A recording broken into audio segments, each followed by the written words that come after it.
The work that this is part of is a series of works of temporary public art installations that I've been working on for the past 6 years.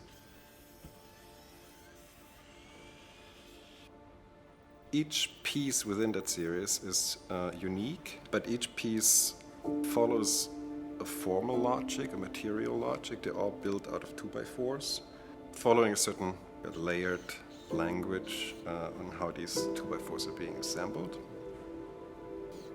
2x4s have very much grown on me. Like there's a tangible love of the material there.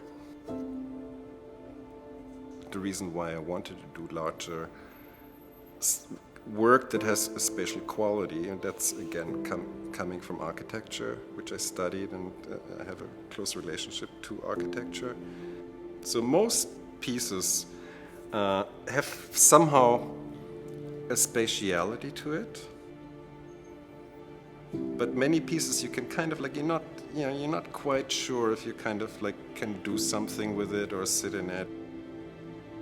Using 2x4s kind of like lowers the threshold of where suddenly the viewer becomes an agent, like there's agency involved, where you're not quite sure if you're supposed to interact with it or not. It's layering 2x4s, like there's verticals, horizontals, verticals, horizontals.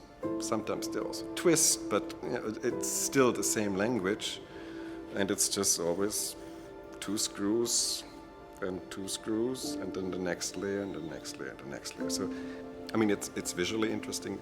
That's the one thing.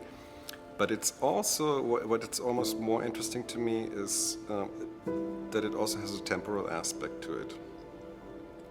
Like you might pass by the piece again and you see something quite different.